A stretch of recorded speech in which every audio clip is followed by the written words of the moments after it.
Everyone, good morning. Abipriya lifestyle ব্লগে সবাইকে স্বাগত। তো সবাই কেমন আছে? আশা করছি ভীষণ ভালো। এর আগের ব্লগটা তো দেখেছো যে আমরা পুরী থেকে বাড়ি ফিরছি, তো তার পরের দিনের ব্লগটা আজকে শেয়ার করলাম। তো সারাদিনটা আমাদের কিভাবে কাটলো আর পুরী থেকে আমাদেরকে কি কি প্রসাদ দিয়েছে, তো সবটাই কিন্তু আজকে শেয়ার করব। আর পুরী থেকে আসতে আমাদের মোট কতটা সময় লেগেছিল।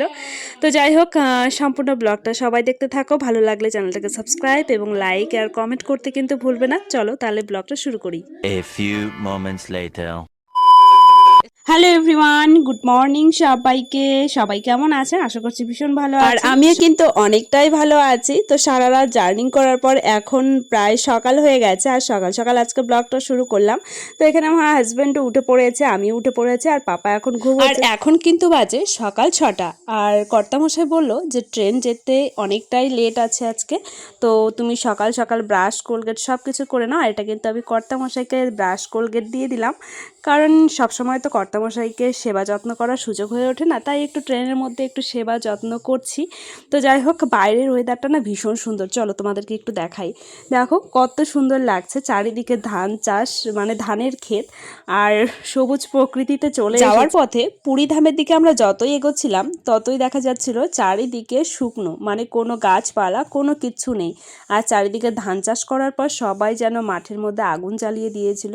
তো একদমই ভালো লাগছিল না, চারিদিকে শুধু মাঠ আর মাঠ, কোনো বাড়ি। তবে সকাল থেকে ঘুম থেকে ওঠার পর যেন পরিবেশটা একেবারেই আলাদা রকম হয়ে গেছে। মনে হচ্ছে যে বাড়ির পথে, বাড়ির কাছেই চলে এসেছি। বাইরের প্রাকৃতিক সৌন্দর্য দেখতে দেখতে একটা হকার চলে এলো। তো ভাবলাম যে 1 কাপ করে চা খাওয়াই যাক, কারণ শীতের দিনে এরকম গরম গরম সকাল সকাল চা খেতে কার না ভালো লাগে বলো তো। আর তাছাড়াও ট্রেনে জার্নি করাটা মাথাটা একটু ঝিমঝিম করেই, তো যার জন্য কিন্তু চাটা খেয়ে মাথাটা একেবারেই সেরে গেছিলো। আর চাটা কিন্তু ভীষণ ভালো ছিল। তো যাই হোক, কর্তামশাই আর আমি দুজনে মিলে চা খেয়ে নিলাম, কিন্তু এখনও পাপাকে খাওয়াতে হবে, কারণ পাপা তো এখনও ঘুম থেকে উঠেনি। তো এখনও অনেকটা পথ আমাদের যেতে হবে। তো তার জন্য কর্তামশাই বলছে ট্রেনের মধ্যে আমরা কিছু খাওয়া দাওয়া করি, এখানেই তো লাগেজ ফাগেজ সব কিছু ঠিকঠাকভাবে আছে। আর পাপাকে খাওয়াতেও কিন্তু অনেকটা সুবিধা হবে, মানে পাপাকে রেখে খাওয়াটা আমাদের কাছে অনেকটা সেফ বলে মনে হবে। কারণ পাপা যা দুষ্টুমি করেন, কারণ বাইরে যদি আমরা কোনো কিছু খাই তাহলে তো একদমই খাওয়া যাবে না, ও ছোটাছুটি করবে। তো যাই হোক, বাইরের পরিবেশটা তো আমার ভীষণ ভালো লাগছিল। আর এই জায়গাটার নাম যেন কর্তামশাই কি বলছিল আমি তো ভুলেই গেছি। চারিদিকে শুধু ফুল গাছ আর ফুল গাছ, আর এখানেই নাকি ফুলের বাগানে রিলস করতে আসে। তো যাই হোক, আর পশ্চিমবঙ্গের মধ্যে এই জায়গাটাই নাকি ফুলের বিখ্যাত, মানে ফুল চাষে বিখ্যাত। আমি তো জানি না, কিন্তু কর্তামশাই বলছিল হ্যাঁ এই জায়গাটাই হয়। আর এখানে না অনেক রকমের ফুল চাষ রয়েছে। তো তারপরে কিছুটা রাস্তা যাওয়ার পর কিন্তু আমরা দেখছিলাম জবা ফুলেরও চাষ করেছিল। তো যাই হোক, এইদিকে দেখো আমাদের কিন্তু চা খাওয়া মোটামুটি কমপ্লিট হয়ে গেছে। আর কর্তামশাই চা খেয়ে তারপর কিন্তু ব্রাশ করছে। ব্রাশটা করার কথা ছিল অনেকটা সময় আগে, কিন্তু ওই যে হকার চলে এলো, তো যার জন্য আমরা আগে চা খেয়ে নিয়েছিলাম। কারণ আর অন্য হকার উঠতেও পারে না উঠতে পারে, কারণ যেহেতু এটা একদম ফার্স্ট। আর সত্যি কথা বলতে এখানে তো হকার দেখাই যাচ্ছিল না, মানে আমরা দুটো হকার দেখতে পেয়েছিলাম। তো সকালবেলায় সেই দুটোর থেকে আমরা কিছু না কিছু খেয়ে নিয়েছিলাম। আর আমার না ট্রেনে খেতে খেতে যেতে আমার বেশ ভালো লাগে, অনেকটা সময় পাস হয়ে যায় খেতে খেতেই। তো যাই হোক, এই বাইরের ওয়েদারটা কিন্তু ভীষণ ভালো লাগছে, এই ব্রিজটা। আর এটা কি নদী আমি কিন্তু জানি না, কারো যদি জানা থাকে এই নদীটার নাম অবশ্যই কিন্তু কমেন্ট করে জানাতেই পারো। তো যাই হোক, মোটামুটি তো আমার ভীষণ ভালো লাগছে, কিন্তু একদিক দিয়ে মন খারাপও লাগছে, কারণ আজকে বাড়ি চলে যাব আর কর্তামশাইও কালকেই চলে যাবে। তো যাই হোক, মনে হচ্ছিল যেন এই পথটা যদি আরও অনেকটা দীর্ঘক্ষণ হতো তাহলে হয়তো বেশি ভালো হতো। আর এদিকে পাপা না প্রচণ্ড পরিমাণে বোরিং হয়ে গেছে, ঘুম থেকে ও উঠে গেছিলো, ওকে খাওয়া দাওয়ানোর পর আরও একটা হকার চলে এলো। ওই যে বললাম না দুটো হকার উঠেছিল, তো একটা ছিল চা সবার প্রথমে, তো ওটা খেয়ে তো বেশ ভালো লেগেছে। কিছুক্ষণ পর তারপরে এই যে গরম গরম আলুর চপ, তো এই চপটা না বেশ ভালো ছিল খেতে। তো গরম গরম সকাল সকাল চপ খেয়ে নিলাম। তো চপ দুটো খেয়ে কিন্তু অনেকটা কি বলবো, পেট ভরে গেছিলো মোট কথা, মানে সকালের খাবারটা আমাদের এই চপ দিয়েই হয়ে গেছিলো। তো ট্রেনের মধ্যে আর কি খাওয়া দাওয়া বা করবো, আর রাস্তাঘাটে তো একেবারে খাওয়া যাবে না, কারণ আমাদের আরও দুটো ট্রেন চেঞ্জ করতে হবে। তো আমরা এই ট্রেনে যতটা না সুবিধা, মানে খুব আরামদায়কভাবে এসেছি, কিন্তু পরবর্তী আমাদের বাড়ি যাওয়ার পথে কিন্তু অনেকটাই অসুবিধা হয়েছিল দুটো ট্রেন চেঞ্জ করতে, কারণ টোটো করে স্টেশনে যাও, তারপর স্টেশন থেকে আবার এইদিকে টোটোয় যাও, তো এইসব করতে করতে প্রায় আমাদের অনেকটা সময় লেগে গেছিলো। আর পাপাও না শেষমেশ খুব বোরিং হয়ে যাচ্ছিলো, আমারও খুব একটা ভালো লাগছিল না। আর আমাদের আজকে সারা দিনটা আমাদের ট্রেনেই কেটে গেছে, মানে পুরী থেকে নবদ্বীপ আসতে যে এতটা সময় লেগে গেছে সে আর আমাদের যাওয়ার প্রোগ্রামটা একেবারে হঠাৎ করে হয়েছিল, যার জন্য কিন্তু আমরা ট্রেন সেরকম পাচ্ছিলাম না। পরে শেষমেশ আমরা এই ট্রেনেই পেয়েছিলাম, তবুও ফার্স্ট এসিতে টিকিটটা ছিল, তো যার জন্যই এত আরামদায়কভাবে আমরা চলে এসেছিলাম। তো যাই হোক, অনেকটা যেহেতু পথ এখনও পর্যন্ত বাকি আছে, তো ভাবলাম না কিছু রিলস শ্যুট করে নিই আমার ফেসবুকের জন্য। তো এখানে কি রিলস শ্যুট করব সেটা তো আমি একেবারেই ভেবে পাচ্ছিলাম না, তো ভাবলাম না এইভাবে একটা শ্যুট করে নেওয়া যাক আর কি। যেহেতু আমার ক্যামেরাম্যান নেই, আর আমার কর্তামশাই তো একেবারেই, যদি বলি যে আমাকে একটু ক্যামেরাটা ধরে দাও তাও ধরে দেবে না। আমার কর্তামশাই ঠিক এই রকমই, তো তার জন্য কিন্তু আমিও ঠিকঠাকভাবে মানে ভিডিও যে সুন্দর সুন্দর দেব সেটাও আমি আগে থেকে অনেক কিছু প্রোগ্রাম করি ঠিকই, কিন্তু শেষমেশ এসে ঠিক এইরকম অবস্থা হয়। ট্রেন ঢোকার কথা প্রায় 9টার সময়, কিন্তু এখন 9টা বাজে না, এখন প্রায় 10টা বাজতে চললো, এখনো ট্রেনটা ঢুকছে না, এখানে দাঁড়িয়ে আছে। আর পাপা আর আমার হাজব্যান্ড এই যে ঘোরাঘুরি করছে রাস্তায়, বোরিং হয়ে গেছে সবাই। এই যে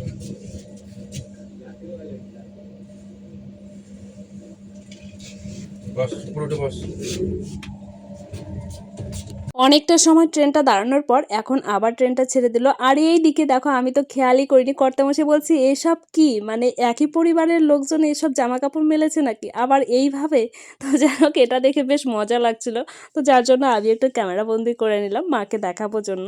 তো ভাবলাম না এটাও একটু বন্ধুদের সঙ্গেও শেয়ার করি, বেশ ভালো লাগলো। তারপর ট্রেন থেকে নেমে খুব তাড়াহুড়ো করে কিন্তু আমরা যাচ্ছি। আমার কর্তামশাইকে দেখে নিশ্চয়ই বুঝতে পারছো, ট্রলির ওপরে পাপাকে বসিয়ে নিয়ে জোরে জোরেই হাঁটছে।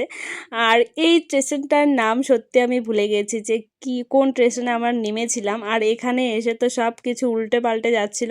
তো যাই হোক, তারপর একটা টোটো পেয়ে গেলাম, তো এখান থেকে আমরা যাচ্ছি হাওড়া স্টেশনে। তো হাওড়া স্টেশন থেকে আমরা যাব ব্যান্ডেলে, তো ব্যান্ডেল থেকে তারপর আরও একটা লোকাল ট্রেন ধরতে হবে, কারণ আমরা যেই ট্রেনে যাওয়ার কথা ছিল হাওড়া থেকে, হাওড়া টু নবদ্বীপ, তো সেই ট্রেনটা অলরেডি কিন্তু আমরা পৌঁছানোর সঙ্গে সঙ্গেই কিন্তু ছেড়ে দিয়েছে ট্রেনটা, যার জন্য সেটা আমরা ধরতে পারিনি। তো তার জন্য কিন্তু আমরা ব্যান্ডেল থেকে তারপর কিন্তু আমরা বিষ্ণুপ্রিয়া স্টেশনে টিকিট কাটা হয়েছিল। তো যাই হোক, যাওয়ার পথে দেখলাম এই নদীর মধ্যে কি সুন্দর সুন্দর লঞ্চগুলো দাঁড়িয়ে আছে, বেশ ভালো লাগছিল। আর এই লঞ্চটা তো নতুনত্ব দেখলাম। তারপর আমরা কিন্তু চলে এসেছিলাম হাওড়ায়, আর হাওড়ায় কিছুক্ষণ এখানে অপেক্ষা করার পর তারপর কিন্তু ট্রেনটা দিয়েছিল। আর হাওড়াটা প্রচণ্ড পরিমাণে লোকের ভিড়ভাট্টা, তো যার জন্য এক সাইডেই আমরা দাঁড়িয়েছিলাম। তো তারপর আবার ট্রেনে চেপে গেলাম, আর এই রকম জার্নি করতে করতে কিন্তু বাড়িতে পৌঁছেছিলাম। কিন্তু যাওয়ার পথে দেখো সর্ষের ক্ষেতগুলো দেখে তো আমার মনটা বেশ ভালো লাগছিল, মানে মনে হচ্ছিল যেন সেখানে গিয়ে যদি কয়েকটা রিলস বা শ্যুট করতে পারতাম, মানে ফটোশ্যুট করতে পারতাম, তাহলে হয়তো বেশি ভালো লাগতো আরও। তো যাই হোক, বাইরে তো খুব একটা ঘোরাঘুরি করা হয় না, আমাদের বাড়ির আশপাশেও যে গ্রামগঞ্জগুলো আছে সেখানে কিন্তু ঠিক এরকম আছে, কিন্তু আমরা তো যাই না, তো যার জন্য বাইরে এরকম দেখলে পরে বেশ ভালো লাগে। তো যাই হোক, তারপর কিন্তু আমরা বিষ্ণুপ্রিয়ায় নেমেছিলাম, বিষ্ণুপ্রিয়ায় নেমে এখন আমরা বাড়ির দিকে যাচ্ছি। আর আমাদের আস্তে আস্তে প্রায় অনেকটাই সময় লেগে গেছিলো। আর এই যে দেখো, আসার পথে আমাদের পাড়ার সরস্বতী ঠাকুর হচ্ছে আরোহণ হবে, তো তার জন্য কিন্তু রেডি করেছিল। আর এই প্রতিমাটা কিন্তু বেশ ভালো ছিল। আর আসার পথে কাকুর সঙ্গেও দেখা হয়ে গেল, এটা ছিল আমার কাকা শ্বশুর মশাই, তো পাপার সাথে গল্প গুজব করছিল। আর দেখো সরস্বতী ঠাকুরটার মুখটা কি কিউট লাগছে, তাই না? তো এই ঠাকুরটা আমাদের পাড়ার, আর আমাদের পাড়ায় দেখো কত ধুমধাম করে এবছরে সরস্বতী পুজো করেছে। তো এইরকম ফার্স্ট টাইম সব কিছু ব্যান্ড পার্টি নিয়ে কিন্তু সরস্বতী পুজোটা করেছিল, তো দেখেই নিশ্চয়ই বুঝতে পারছো কতটা আনন্দ করেছে সবাই। তো আমরা তো এবছর সরস্বতী পুজো দেখতেই পারলাম না, এবছরের কথা ছিল সরস্বতী পুজোটা আমরা নবদ্বীপেই কাটাবো, কিন্তু হঠাৎ করে যেহেতু আমাদের প্রোগ্রামটা হয়ে গেছিলো পুরী যাওয়ার, যার জন্য কিন্তু আমরা সরস্বতী পুজোটা একেবারেই মিস করেছি, আর পাপার হাতে ঘড়িও দেওয়া হয়নি। তো যাই হোক, অন্য একটা তিথি দেখে পাপার কিন্তু হাতে ঘড়িটা আমরা দিয়ে নেব। তো দেখো, যাওয়ার পথে বাজনা শুনে পাপার কিন্তু নাচানাচি শুরু হয়ে গেছে, আরও না নাচতে বেশ ভালোবাসে। তো যাই হোক, আমাদের বাড়ি ভাইও চলে এসেছে, তোমরা দেখে বুঝতেই পারছো। আর আমার অবস্থাটা দেখেছো একদম, ওর ব্যাগ, আমার ব্যাগ, ওর জলের ফ্লাস্ক সব নিয়ে একদম ভরে গেছে। তো যাই হোক, স্নান ধান করে তারপর চলে এসেছি। আর প্রচণ্ড টায়ার্ড, আর কি বলবো। তো ওইদিকে ব্যাগ বাটরা সব কিছু আছে, তো ব্যাগের মধ্যে অনেক কিছু আমি কেনাকাটা করে নিয়ে এসেছি, এটা দেবো এর পরের ব্লগে।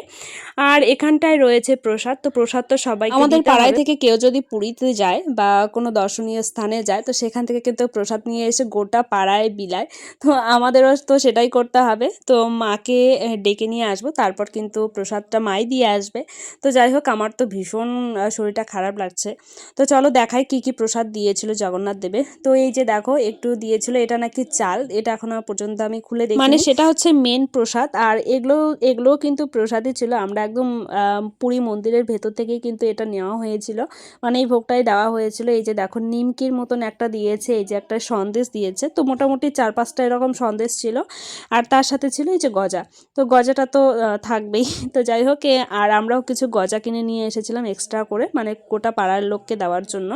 তো মেন প্রসাদ যেটা আর কি জগন্নাথ দেবকে আমরা ভোগ লাগিয়েছিলাম, তো সেটা আর যেটা কিনে নিয়েছিলাম সেটা মিক্সড করে কিন্তু এখন সবাইকে দিতে যাবে। তো যাই হোক, কেমন লাগলো আজকের ভিডিওটা অবশ্যই কিন্তু কমেন্ট করে জানাবে। যদি ভালো লাগে চ্যানেলটাকে সাবস্ক্রাইব এবং লাইক কমেন্ট করতে ভুলবেন না।